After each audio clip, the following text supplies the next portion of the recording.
going to the last, which is one of the fitnas as well. Fitnat al-mal wal-hayah. Fitna of luxury life.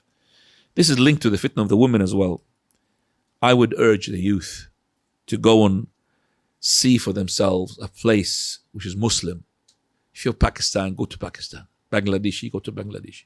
Arab, go to your Arab country. If you're able to do so. You don't stay here unless that there is a benefit from you and that you are immunized. Okay, but if you stay in this here, in the place where it is disbelief overcoming belief, if the power is for the non-Muslims, you are in danger, akhi, regardless. And the Prophet ﷺ, he said, Al-Muslimu wal-mushriku la tatara'a naruhuma. The believer and the disbeliever, if they set fire, each one of them, then each one should not be able to see the fire of the other. That means they have to be really set aside, far away from each other because of the effect. Man jama'a al-mushrik fahuwa mithlu. Prophet ﷺ, he said, he who sits and accompanies the disbeliever, he's going to be like him. And we say, as our Shaykh al-Albani used to say, الطبع سراق. I used to learn this from word from Shaykh al-Albani. الطبع means your personality is a thief. سراق. It steals without you knowing from the surrounding. It will steal. There will be some habits crept into you without you knowing. You're adapting to this non-Islamic environment. Slowly, slowly. Don't you see when you go to Umrah for some days and you are iman-wise pumped up, you don't hardly see a woman who is really, never mind, naked, but even you can't see her face. You go there and you find your iman. As soon as you land here, you see straight away in the airport, Astaghfirullah. What are you going to say? A'udhu billah. Slowly, slowly, Astaghfirullah. And then after that, nothing. Slowly, slowly, you adapted to it. The beginning you had rejection to accept it, but later on, you accepted it, correct? That's your tab'a. That's your personality adapts. That's why I just said, seek for yourself a place where you could really bring up your family. I've learned something from the scholars. لا تضيع النسل. Do you know what I mean that? Don't waste your lineage, your offsprings. If you look at those people who are Muslims and investigate those who had came to this country, let's say 60, 70 years ago. We're talking about 1950s, 1960s. They came here, immigrants. Go and search into their offsprings. You will be amazed how many stayed upon Islam. Never mind, stayed upon Sunnah, Islam. They left the deen. They left the religion. I'm not maybe speaking about you, but if you ask some of your relatives, maybe you don't know who they are. A non-Muslim became. Bismillah. So, لا تضيع النسل. Once you root here, it's going to be difficult for you to uproot. And I know that from experience. Once you root here, that means you bring the children here, the children are going to get married here. And they're going to produce children here. You're going to have grandchildren here. Do you think that these children are going to go back to your Somalia or whatever country it is? Difficult. They got used to the system here. Difficult because they've got friends in the school, friends. Very difficult to take the family into that Muslim environment. So think about it. Think about making the hijrah, ikhwani. The hijrah is from the non-Muslim country to a Muslim country. Okay? Hijrah. Staying in the non-Muslim country will, this is one of these, I would say, fitan that people don't like me to talk about. I don't want to listen to this because it hurts. Because you are relaxing. You are in a place where you get money. And this is the fitna of the money as well, making money. So you need to know that only 8 categories are allowed to stay and reside in a non-Muslim country. If you're not from these 8 categories, then you're a sinful person. Category number 1, the scholars and the dua. Person who's da'iyah, calling for the sake of Allah. And he knows his existence is important and that he will benefit people. Such a person, he should be immunized by making himself that he's married, not to be single. He is married. And a person who's not youth, because the youth has to have maybe 4 wives, maybe. But older he is, the better it is. That's number one. Second category is the person who is seeking political asylum. He can't find a Muslim country to reside. He's being chased by a tyrant leader, so he would reside in any country. If it's a Muslim, priority goes to the Muslim country. If there's no Muslim country, then he could come to the non-Muslim country. As soon as his country goes back to safety and security, he should head back and live there. That's the second person. Third person, a person who is studying a particular science which is needed by the Muslim countries, something that is going to be benefiting the Muslim ummah, like something to do with the nuclear weapons, and you can't find that in our countries. So studying that, as soon as he finishes the studies, then he would go back to benefit his country. Again, this person should be immunized by making himself married as soon as possible. So he's studying knowledge that he can't seek it there.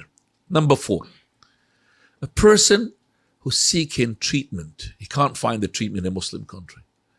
So he comes to the country to take the cancer off, whatever, that disease, that the facilities in this country or in a non-Muslim country are much better than the facilities in the Muslim country or his own country. So he would seek the medicine.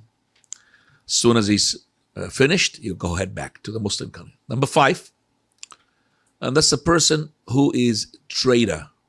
Trader means he trades. That is, he's coming with merchandise, taking merchandise from here. You know that Islam in the coast of Indonesia had spread because of traders. There was no fight, there was nothing. So you have the biggest Muslim country in Indonesia, 300 million Muslims and plus, because of the honesty of the traders at that time, how they were beautifully treating the other people. They loved that religion and they adopted it. Okay, so we got this person who is a trader. Number 6, a person who is making jihad. Jihad in a non-Muslim country. So the army of the Muslims are in a non-Muslim country. Number 7, ribat. You have one, and this place is non-Muslim, and you are being put here into the non-Muslim to guard it, so that enemies will not come back and take it. It's called ribat, murabata.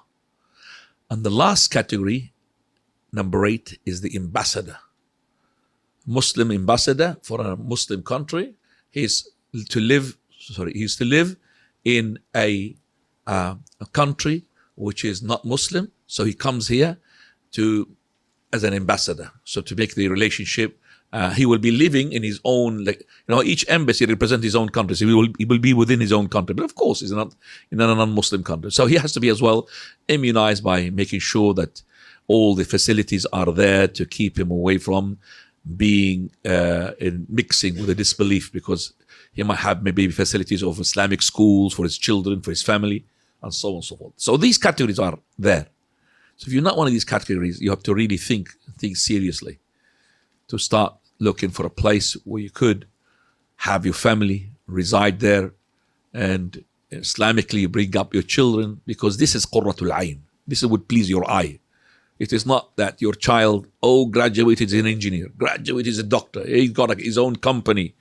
All that's not going to help you. If one of those kids had left the deen, you will never forgive yourself. He left the deen, or he changed his gender, or Allahul Musta'an. The fitna is there. There's a lot of fitna. Especially when you go up to university. When you go to university, brother, choose the proper university. And hook to the ISOC, the Muslim ISOC. Hook to it. I know of a person whom I was involved in teaching him, memorize Quran, maybe, or more than 2 juz. And if you look at him, mashallah, he was. But he went to university. This university in a place which is well known for that such of things, and he changed from a man to a female now. And he looks like a shaitan. He cut off his relationship with his family, and his family very, very well religious people. Religious. Well, that's what the fitna does. So ikhwani, be careful. Don't say that I'm immune. No way. Oh. Today, wallahi, I met a person after the khutbah, and himself is not really as religious as he should be. So he pulled up his mobile and he said, I want to just to show you. And then he showed me, and he was dressed up like me. Big beard, thobe, and everything. He said, how I was 5 years ago when he came to this country. Now the beard is hardly there. And he said, what happened? My iman dropped. I said, well, you should not be boasting about this. You should be shameful. Don't show it to me. Because when you show it to me, that means you don't care. You should be hiding this and repenting to Allah. Look, how can the person say that I was a hafiz, and then you have lost the memory of hifz? A'udhu billah. You know what the punishment of a person who's hafiz and he does not keep his hifz? Prophet of Allah, he saw the punishment of that person, where he is going to be in water, and every time he comes to the beach, there's somebody, he will bring a stone, and the stone will be running, and then he will bring that stone, and again he will hit his head, and his head, it will be open, taking blood, and after that it will heal back, and he brings the stone back again. What a punishment. This is for the person who had lost the memory for the Quran. So be careful. This is another fitna, ikhwani. The fitna of the money, the wealth, the luxury of the life. No, life should be prison for you. Should not be a luxury. It's not your Jannah. The Jannah is for the disbelievers. طيب ikhwani.